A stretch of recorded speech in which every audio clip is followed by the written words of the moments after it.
안녕하세요, 한강교회 성도 여러분. 날씨가 많이 더우시죠? 여름도 이제 거의 끝나가고 있는 것 같습니다. 조금만 견디시면 될 것 같습니다. 우리 유선희 지사님께서 두 분을 초대하셨는데요. 박권사님, 이장로님입니다. 인사하시죠. 네. 안녕하세요. 한강교회 이호순 장로입니다. 박종훈 권사입니다.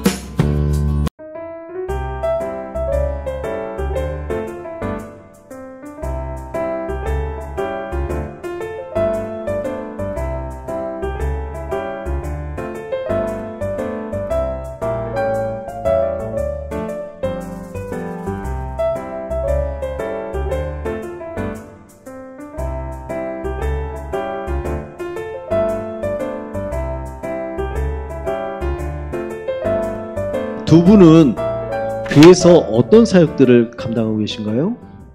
네, 저는요 한강교회에서 재정부를 맡고 있고요. 네. 다윗구역의 구역 강사로 또 성가대에서 찬양을 하고 있습니다.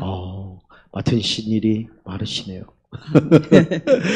그리고 중요한 게 네. 우리 교회 여자 장로님이시잖아요. 죄송합니다. 죄송합니다. 열심히 해야 되는데요. 아니 그게 아니라 사실은 유선희 지사님께서 이렇게 말씀하실 때 처음에 왔을 때 그 여자 장로님이 계시다는 사실이 네. 되게 신선했다고 그 얘기 하시더라고요. 그러셨군요. 저기 박종훈 원사님 어떤 일 하고 계십니까? 저는 차량 운영을 좀 하다가 다치고 그러니까 아파서 안 해요, 지금. 교통사고를 하고 그러니까. 여러분 조금 이따 보시면 아시겠지만요. 사실은 박종훈 원사님이 살아있는 게 기적이고요. 정말 온몸이 뭐 바뀌지 않은 게 없을 정도로 힘드셨던 인생을 사셨습니다. 좀 이따 보시면 아십니다. 지금 하시는 일이 어떤 일 하고 계시죠, 원사님? 도자기. 네. 예. 도자기 중에서 어떤 쪽 일하시고 계십니까? 제일 중요한 거죠. 제일 중요한 건 마무리에는 유약 작업이니까. 유약 작업. 그러면 도자기를 만드는 걸 색깔을 입히는 그렇죠. 작업. 예. 그 명칭이 어떻게 되십니까? 순도예라고. 순도예요. 예. 우리가 전부 다 용순이, 성순이, 호순이 다 순자 넣으니까 순자라 넣으면 순도라 이름을 쳤습니다. 권사님 빼놓고 다 순치가 들어가요. 그러다 순치가 돼버렸죠. 이장로님, 저기 가족 소개 좀 한번 해주실래요? 네, 저희는요 아들만 둘이에요. 딸이 좀 있어야 되는데 그것이 제일 슬퍼요. 장로님 닮은 딸이 있어야 되는데. 그러면 원한이 없겠어요. 그래서 아들 박용순 40살이고요. 예. 지금 하이닉스 다니고 있고 명성교회 집사님으로 사역하고 있어요. 귀하네. 네. 그리고 둘째 아들 박성순 네. CJ 다니고 있고요. 우리 작은 며느리는 농심에서 일하고 있고요. 농심에서 둘이 만났죠? 네네. 그럼 둘이 만났어요. 이직한 지는 얼마나 된 거예요? 이직한 지는 글쎄요, 작년 가을에 7, 8월 달쯤 중국으로 가게 됐거든요. 그죠. 코로나 때문에 힘든데 중국으로 가게 됐어요. 그러니까 그때 되게 난감했는데 코로나인데 거기 들어간다고. 근데 애한테 힘들어서 어떡하냐 말도 못했지만 기도로 이겼는데 올해 봄에 갑자기 CJ로 가게 됐다고. 거기 스카우트제이가 들어온 거예요? 그렇죠. 잘 됐네. 네. 그래갖고 그냥 너무너무 좋았어요. 그래서 CJ 간 지 한 3개월 됐습니다. 그렇구나. 네. 그래도 앞으로 미래를 보면 잘 된 것 같아요. 예. 근데 더 기대가 되는 거는 이제 자녀가 좀 생기면 좋을 텐데, 손녀가. 오늘도 왔다 갔거든요, 목사님. 그래요? 예, 왜 왔느냐면 친구 아버님이 돌아가셨다고 여주를 왔어요. 예. 근데 배가 이렇게 나왔었는데 배를 쏙 빼갖고 날씬해 갖고 왔어요. 왜? 그랬더니 며느리가요? 아니면 아들이? 아들이요. 어떻게? 그랬더니 열심히 운동을 하고 이제 2세를 보려고 준비 중이라고. 잘 생각했네. 네, 그랬다고 너무 기뻤어요. 이제는 아들이 이제 배가 쏙 들어갔으니까 며느리가 이제 쏙 나오면 되겠네. 네네. 두 분은 이게 언제나 봐도 금술이 참 좋아 보이세요. 어떻게 만나셨나요? 저희는요, 직장을 같이 다니고 있었어요. 네. 그랬는데 어떤 분이 어느 날 갑자기 와서 이야기를 하더라고요. 네. 신랑감으로 예. 이야기를 하시면서 만났으면 어떻겠느냐고. 그래서 평소에 볼 때 참 멋져 보였거든요. 예. 어깨에다 힘을 딱 주고 어. 직원들 한 3명, 4명 이렇게 데리고 다니면서 예. 실험을 하고 하는 모습을 볼 때 그럼 박 권사님은 이 장로님 처음 봤을 때 어떤 부분이 마음에 드셨어요? 이쁘고 착실하고 그랬어요. 이뻤어요? 예. 오. 두 분은 결혼한 이후에 부부싸움 같은 건 잘 안 하시죠? 남들은 해도 두 분은 안 하실 것 같아요. 제가요 성격이 급해요. 오. 그래가지고 오죽하면은 어머님이 옛날에 살아계실 때 저희 네. 일하는 데 오시면은 제가 성격이 급하니까 네. 눈에 보이는 거 빨리 해야 되거든요. 그래 나서서 일을 하면 이 공장의 주인은 누군지 모르겠다 할 정도로 그런 말씀을 하셨거든요. 오. 제가 이제 성격이 급하다 보니까 급한 만큼 이제 말을 하지요 남편한테. 그럼 아무래도. 반응이 없어요. 그럼 부부싸움이 안 되죠. 안 되겠네. 애들이 오죽하면 엄마 암만 그렇게 해도 아빠는 이제 말이 없으니까 우리 엄마 아빠는 싸움을 할 수가 없어 이러면서 이야기를 한 적도 있거든요. 그러니까 제가 상상해 보면 네. 이 장로님이 이렇다 저렇다 이렇다 저렇다 이렇게 했든 저렇게 했다 얘기를 막 하면은 그냥 박 권사님 씩 듣고 그래요. 그러고 그냥 싸움으로 안 하는 거죠, 그래서. 그러면 박 권사님 속으로 그 얘기를 들으면요 예. 화가 날 때도 있으세요 없으세요? 화날 때 있어도 참는 거죠, 제가. 아 진정한 고수가 여기 계셨네. 그러니까 참아주면서 이렇게 맞추면서 그렇죠. 네. 두 분은 신앙생활을 언제 하게 되신 거예요? 저는 18살 예. 때부터 시작했거든요. 18살 군대 가기 때. 전에. 어느 교회에서? 수원 황계동 나사렛 성결교회에 있었거든요. 예예. 거기서 이제 했었죠. 거기서 열심히 좀 했죠. 좀 했어요. 장로님은요? 저는요, 저희 집이 완전히 시골이었거든요. 친정집이 충청북도 아주 어디요? 시골 동네예요. 농사 짓는 어머니 아버지 밑에서 자라나가지고, 그때만 해도 이제 엄마 아버지가 이제 절에 나가셨어요. 네. 절에 나가셔갖고 우리 가족 이름을 다 절에다가 그 청주의 유명한 용화서 절에다가 예. 저희 이름을 올려놓고 또 남편 박정훈 권사님까지 올려놨거든요. 그러고 이제 있었는데 결혼하고 나서 아이가 조금 늦게 생기더라고요. 네네. 부모님을 엄청 기다리시는데 이거 빨리 좀 생겼으면 좋겠는데 했는데 한 1년 있다가 아기가 생겼어요. 용순 씨가. 예, 용순이가 생겨갖고 아기를 낳고 그때가 한 달? 한 달? 한 달 좀 넘어갔고 한 달 동안 이제 시댁에서 몸조리하고 예. 이제 신랑 있는 데로 가려고 할 때 예. 사고가 났거든요, 남편이. 어떤 사고가? 연탄가스를 아주 푹 마셨어요. 옛날에만 해도 그때가 연탄 뗄 때거든요. 그래서 연탄가스를 아주 완벽하게 마셔갖고 죽어있는 상태에서 병원에 입원했고, 예예. 저는 그 동네 남편 다니던 교회 목사님이 저를 찾아오셨더라고요. 혼자서 이제 아기 데리고 있는데, 예. 오셔서 기도해 주시면서, 뭐 교회 오라 소리도 안 하셨는데, 제가 자동으로 갔지요. 누구를 의지해요. 갔지요. 그래, 그때부터, 그러니까, 그때가 용순이가 82년 10월 3일 날 나왔거든요. 예예. 그러니까 10월 달이니까 11월이나 12월 달쯤서부터 제가 교회 나간 것 같아요. 예. 그때 연탄가스 마시고 병원에 입원한 기간이 꽤 오래됐다고. 병원에 그래서 연탄가스를 마셨는지도 몰랐지만 그 직장에서 직원들이 8시, 7시 반도 안 돼서 출근하는 사람이 안 오니까 네. 직장에서 사람들이 왔어요. 대문을 두드려도 사람이 안 나오고 그래서 창문을 열고 들어가 봤대요. 네네. 그랬더니 완전히 가스를 푹 마시고 아주 죽어 있더래요. 그래서 119 차 그냥 불러가지고 수원에 그 도립병원, 예. 도립병원에 그쪽으로 데려갔는데 그때부터 산소호흡기를 끼고 40일 동안 완전히 죽어 있었던 거죠. 그럼 40일 동안은 전혀 생각이 안 나고, 그러니까 죽은 사람처럼 누워 있었던 거네요. 그렇죠. 숨만 쉬고 있었죠. 그때 장로님 마음이 되게 힘드셨을 것 같아요. 목사님, 저는 그때 그 모습을 못 봤어요. 어머니, 아버지가. 안 보이신 거구나. 그렇죠. 너는 병원에 안 가도 된다. 너는 그냥 아기 데리고 집에 있으면 된다.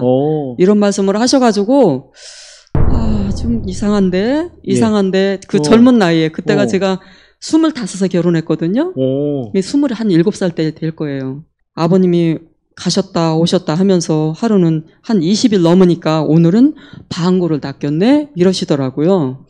그래도 가보자 소리를 안 하셔요. 아직 안 깨어났으니까. 네. 누워 있으니까. 그러는 도중에 그냥 그 박영순이가 제 모유를 제대로 안 먹으니까 또 전몸살까지 나가지고. 아이고야. 손도 못 들게 아파갖고 이 손은 못 들어요. 너무 아파갖고 그냥. 그래서 옆에 이제 친척분 아주머니를 의지해서 병원에 가갖고. 예. 이제 수술도 했고 그 와중에. 아이고. 그래가지고 그렇게 하면서 이제 그때서부터 이제 신앙생활을 열심히 했는데 진짜 그날 일부터 지금까지 생각하면은 제가 예배 드리는 날 빠진 적이 없습니다. 네, 그래 참 그 기회가 좋으면서도 너무 힘들었던. 그쵸. 네, 그때부터 예수 믿기 시작했어요. 인생에 있어서 만약에 제 와이프가 만약에 식물인간처럼 40일 동안 누워있다고 생각해보면 네. 진짜 만 가지 생각들이 막 왔다 갔다 했을 것 같아요. 진짜. 아주 힘들었죠. 박 권사님은 그때 40일 동안 누워있다가 병원에 있었던 걸 기억나세요? 모르겠잖아요. 전혀 모르지. 그죠? 아프신 분은 그냥 누워있었으니까 깨어나서 이제 행복한 날들이 이렇게 펼쳐지셨겠네요. 그러고 나서요. 이분은 이제 잘 모르잖아요. 그때 네. 이제 40일 넘어서 이제 퇴원해서 집으로 왔잖아요. 와갖고 이제 몸조리를 한다고 집에 있는데 저는 답답한 거예요. 애기는 있지 생활은 해야 되는데 당장에 분유 살 그런 조건도 안 되고 그래서 아버님이 그 모든 것을 다 이제 해다 주시고 하니까 힘들었어요. 그러면 가스를 마시고 난 다음에 회복되는 과정도 굉장히 있었을 텐데 그때 많이 힘드셨다는 얘기죠. 시간이 그렇죠. 시간이 엄청 갔어요. 그게. 남들도 그럴 거 아니에요. 아유 가스 마셨으니까 제대로 일 못할 거야 라면서 그럼요. 회사에서나 뭐 이런 데서도 냉대를 했겠네요. 또 그렇죠. 그런 거 있었죠. 회사에서도 그 진짜 그쵸. 도자기를 하면서 그 마무리 유약 단계가 아주 마지막으로다가 하는 일인데 그 자리가 굉장히 예민하고 힘든 자리인데 그 자리에 가서 일을 할 수 없는 거예요. 불러주지도 않고 40일 동안 이상 이제 병원에 있다 보니까 사람 취급으로 안 하고 구실도 못 하겠다 이렇게 생각을 한 거죠. 아예. 네. 그러니까 다시 부를 생각을 안 했구나. 가슴이 아프고 말도 못 하고. 그럼요. 얼마나 마음고생을 했겠어요. 아유. 그러면서 이제 집에서 이제 몸조리를 한다고 하면서 한 1년 조금 넘어 있었는데 친척 되시는 고모부님께서 전화가 왔어요. 서울에서. 조카 거기서 그냥 있지 말고 서울을 와라. 나랑 같이 그 보일러 놓는 그 기술을 배관 그 기술을 배우러 다니자 해갖고 갔죠.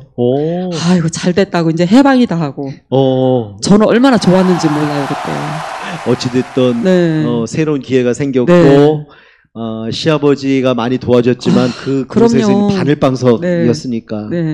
그래갖고 가가지고 이제 이분은 이제 공부 따라서 직장을 다녔고 저는 이제 용순이 그때가 3살 정도 됐어요. 막 걸음 걷고 막 천방지축 여기저기 모르고 다닐 때 제 애기니까.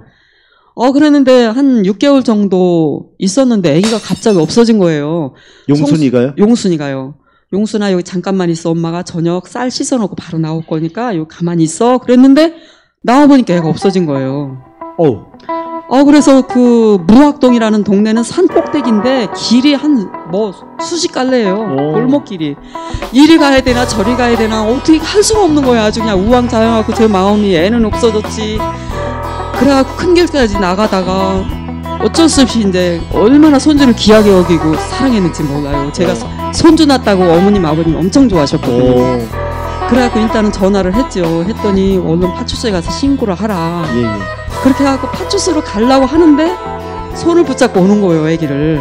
용순이를. 박 권사님이 네네. 용순이를 데리고. 네네. 공무부하고 박 권사님이 애를 붙잡고 오는 거예요. 어머 이게 어떻게 된 일이냐 그랬더니 6개월을 넘어서 애가 버스 타는데 서 있더라는 거예요. 그래서 아빠를 기다린 거예요? 그러니까 그래서 그런지 모르지 어떻게 된 거지. 그래서 어떻게 만났느냐고 했더니 거기서 이렇게 있어서 내가 데리고 온 거다.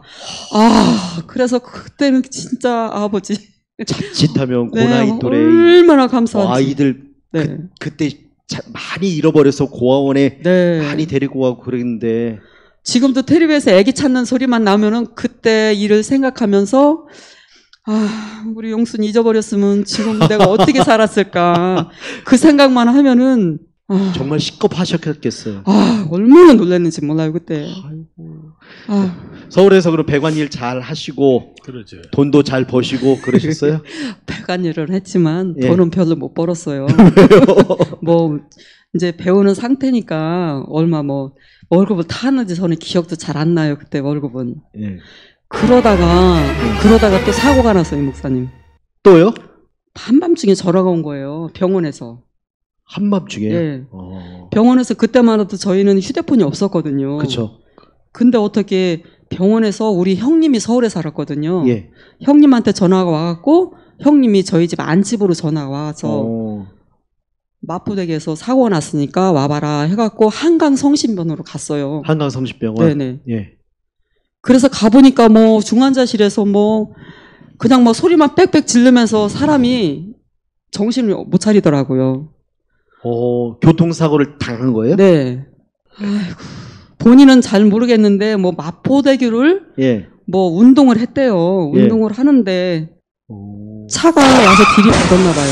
예. 그래서 머리 다치고 어이구. 그때만 해도 다리가 부러지고. 다리가 양쪽 다 부러지신 거예요? 어떻게? 왼쪽. 왼쪽. 네. 오. 거의 그때도 한 40일은 있었던 것 같아요. 한 달 이상. 40일? 예. 그때만 해도 목사님 40일 자주 나오네요. 40일이 자주 나와요. 예. 40일 동안 있는데 중환자실에 있고 저는 또 보호자라고 있으면서 예. 어디 잠잘 자리도 없고 그쵸. 먹을 자리도 없고. 예전엔 그랬어요. 네, 옛날엔 맨날 같이 그래서 그 왜 CD에서 나오는 그 라면 있잖아요. 네. 라면에서 물 벗어 나오는 게 그때 있었어요. 때마다 그걸 먹었어요, 제가. 그거 먹으면서 거기 40일을 견뎌냈어요. 그럼 병원에서 같이 그냥 네. 생활하신 거예요? 네네. 그러면서 이제 그럼 용순이는? 용순이는 그때 할머니하고 있었죠. 할머니한테. 그러면 다리가 그때 다쳤다고 했는데 수술을 하셨어요? 네. 그때만 중환자실에서는 다리는 아예 거들떠도 안 보고 머리만 이제 치료를 하면서 머리가 어느 정도 나오니까 이제 일반 병실에 와갖고 다리를 이제 수술을 한 번 하면은 네. 옛날만 해도 통기붓을 했거든요, 목사님. 예. 허벅지서부터 발끝까지 발가락만 내놓고 다 했어요. 얼마나 사람이 무거운지 한 80kg는 되는 것 같아요, 아주. 그런 사람을 또 못 걷는다 그래서 제가 등어리다 업고 화장실도 데리고 다니고요. 가서 머리 감기지 세수시키지 아주 그냥 젊어서 개고생을 시켰어요, 아주 그냥. 결혼할 때는 되게 멋져 보였었는데. 그러니까요. 이놈의 결혼을 하고 나니까 맨 병원에 가서 누워만 네. 있고. 얼마나 계셨어요? 그래서 수술 한 번 하면은 네. 뭐 한 3개월 돼야만이 그 결과를 볼 수 있거든요. 예, 결과를. 예. 그래서 그때 열어보면은 어디가 또 잘못돼서 또 하고 해갖고 퇴원한 것이 딱 1년 반 만에 퇴원을 했어요. 병원에서 1년 반을 있었던 네, 거예요? 예. 1년 반 동안 살았어요. 아프신 분도 정말 누워있느라고 고생이었지만 네. 옆에 있는 분도 그 1년 반 동안 집이 아닌 거기서 있다는 게 말도 마요 목사님. 1년 반 동안 있는데 누가 멀다 보니까 집은 수원이고 그러니까 찾아오는 사람은 친척분이고 제가 그 병원에서요 그 순복음교회를 내 다니는 섬기는 교회처럼 다녔어요. 주일마다 가서 울었지요. 철야 때마다 가서 울었지요. 아이고. 아주 가서 옆에 있는 보호자가 그 집도 남편이 네. 목을 뚫고 그냥 이렇게 식사를 이제 드리는 분이었는데 그분하고 손을 잡고 둘이서 버티셨네. 이 남편들을 위해서 둘이 가서 얼마나 울고 했는지요. 가서 울고 와서 기도하면은 이 남편은 그냥 그대로고. 어느 세월에. 그래서 교회 가서 기도하면서 하나님 아버지, 하나님께서 저를 용순이가 태어나면서 이렇게 어려운 가운데 하나님을 만나게 해주셨는데 저와 남편이 일을 해서 하나님 앞에 드리고 싶은 11조가 있는데 그날이 언제가 되게 하실 거냐고 그냥 울면서 막 그냥 기도를 엄청 많이 했어요. 아주 진짜 많이 울었어요. 그러면서 1년 반 동안을 거기서 기도하면서 버텼어요. 아이고. 그런데 거기서 마침내 이제 1년 반 만에 퇴원하게 돼서 또 집으로 왔지요. 말이 쉬워서 1년 반이죠. 그렇죠. 뭐 힘든 일들이 연거 보니까 많이 마음 좀. 네. 말드마서희 목사님 병원에서요. 예. 포도를 사오면 포도도 못 먹겠대요.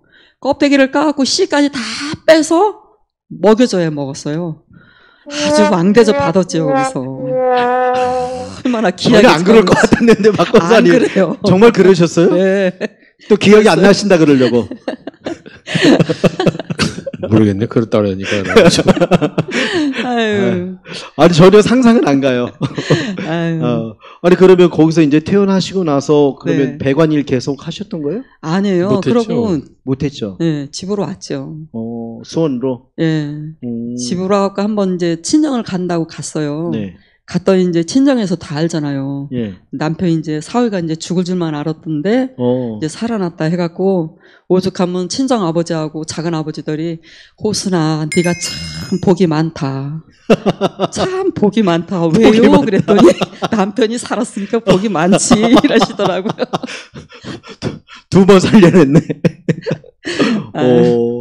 그러면 직장은 그러면 어디서? 그러고 나서 이제 어떻게 또 성순이가 태어났거든요, 목사님. 아, 그때? 네. 성순이가 태어났는데 한 5개월 됐나 했을 때 전라도 익산에서 연락이 왔어요. 네. 그 초청기 때 이제 도자기 했던 그분하고 잘 아는 사이인데 거기는 연탄 때는 화덕을 만드는 그런 회사인데 이제 연구실에서 일할 사람이 필요하다 해갖고 네. 이제 남편을 부른 거예요. 잘 됐네. 네, 거기로 오면은 집도 독채로 주겠대요. 와. 야, 이거 진짜 잘 됐다 하고 이제 둘이 설레는 마음을 가지고 네. 그때만 해도 용달차, 조그만 용달차를 대가지고 냄비솥 하나 하고 그때만 해도 이제 석유 곤로 그거 하나 하고 이불 하나 하고 예. 애를 업고 이제 세 식구가 간 거예요. 용순이 이제 할머니 할아버지한테 맡기고 이제 제가 들어간 것보다 어머니 아버님 더 잘 키우시니까 그렇게 맡겨놓고 셋이 갔어요. 네. 출발해서 갔는데 거기 도착을 하니까 수원에서 멀더라고요.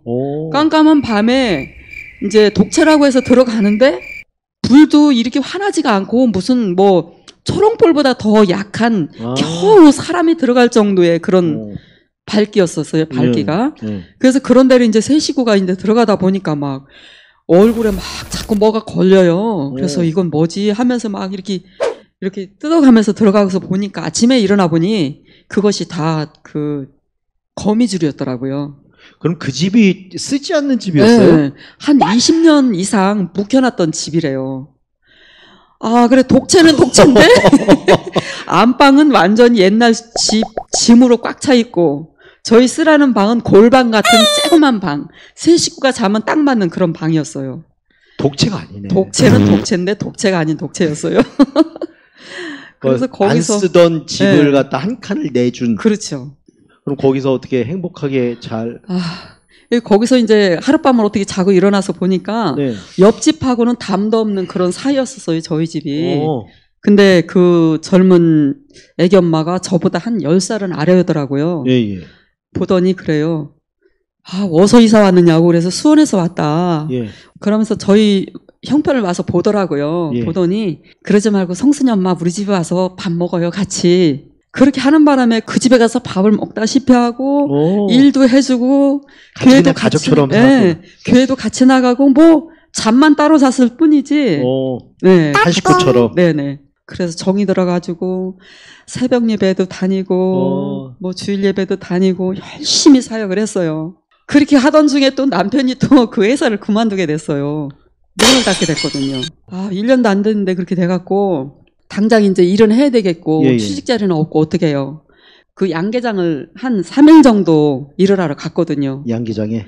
진짜 양계장 저는 안 가봤지만요. 갈 데가 아니래요. 냄새가 숨을 못 쉰대요. 기분 치는 거, 닭똥 치는 거. 와. 말도 못해 지금. 눈이 따갑고 그냥. 굉장히 힘들었다고 몇 번을 얘기했더라고요. 3일. 네. 3일 하고 도저히 못 간. 그러면서 이제 제가 이제 성순이는 이제 박 권사님한테 맡기고 가수원에 일을 다니고 뭐 반일도 다니고 하면서 퇴근할 때 오면은 또 박 권사님이 또 성순이를 이제 데리고 저를 마중 나오는 거예요. 그러면은 그때 성순이가 여기 볼때기에 점이 아닌 상처가 뽀로지가 났었거든요.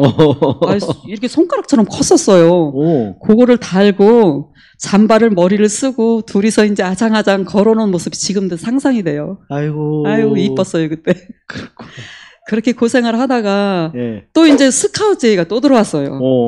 어디에서요 이번에는? 대천요. 대천. 네. 그럼 대천으로 다시 이사를 또 네네. 가야 되나요? 대천으로 또 이사를 했어요. 아이고. 스카웃이 됐는데 저는 같이 못 가고 먼저 갔거든요. 급하다고 빨리 와야 된다 그래서 먼저 보내고 예. 그 애기 엄마 남편이 차를 태워줘 갖고 예. 그 차에 짐을 싣고 대천으로 갔어요. 거기 갔더니 아파트를 주더라고요. 아파트 독채를 줬어요. 이거 좋네. 남해 아파트. 남해 아파트. 네. 그 이사 같이 해준 그 은선이 엄마인데 그 은선이 엄마하고 아빠하고 우리를 태워다 줬잖아요. 네. 근데 그분 애기들을 다 아파트니까 내가 씻겨줄 테니까 애들 다 씻겨줘 목욕을 시켜가지고 이제 데리고 가라고. 이제 보내놓고 이제 거기서 생활을 하는데 그때 월급이 30만 원이었었어요. 30만 원. 네, 30만 원씩 받고 그 대천 시장을 가면은 그때 1,000원만 가지고 가도 양발도 사고 콩나물 사고 할 그때였었어요. 그 시절이. 예. 근데 그런 회사였었는데 다니다 보니까 또 월급이 안 나와요. 월급이 안 나오니까 또 그 2의 공장이 있대요. 또 광천에. 예. 권사님만 가고 저희 집은 이제 그냥 그대로 살고. 살다가 보니까 그래도 월급이 제대로 안 나오더라고요. 그래갖고 이제 힘들다 어떻게 하면 좋을까 하면서 그때 용순이가 대천에 와서 1학년을 입학을 했거든요. 1학년. 네. 할머니 집에서 있다가 네. 8살 돼서 와갖고 입학을 했거든요. 예. 그러고 났는데 이제 월급도 안 나고 내 식구가 살라니까 힘들잖아요. 그렇죠. 예. 그랬는데 우리 밑에 집에 사는 애기 엄마하고 또 어떻게 저는 가는 데마다 참 만남의 그 축복이 있는 것 같아요, 제가. 그 집도 저보다 한 10살 정도 아래거든요. 예. 그 남편은 포크레인 운전을 하는데 참 재정적으로 풍부했어요. 그래서 그 집에서 계속 또 우리를 먹이는 거예요, 목사님. 주변에 까마귀들이 하나님이 참 많이 배치시켜 놨네. 그래가지고 거기서 이제 좀 살다가 또 스카웃이 또 됐어요. 청량으로. 묘가 이제 5, 6군데 있더라고요, 묘지가.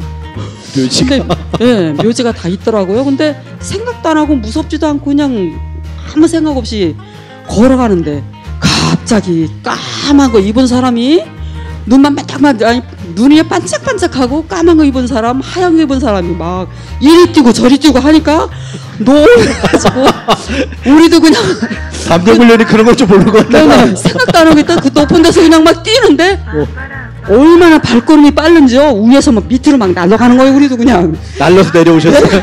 날릴 정도로 뛴 거예요. 박 권사님도 같이 가셨어요? 안 갔어요. 거의 여자들이었었어요. 그래갖고 그 기억이 제일 남는 것 같아요.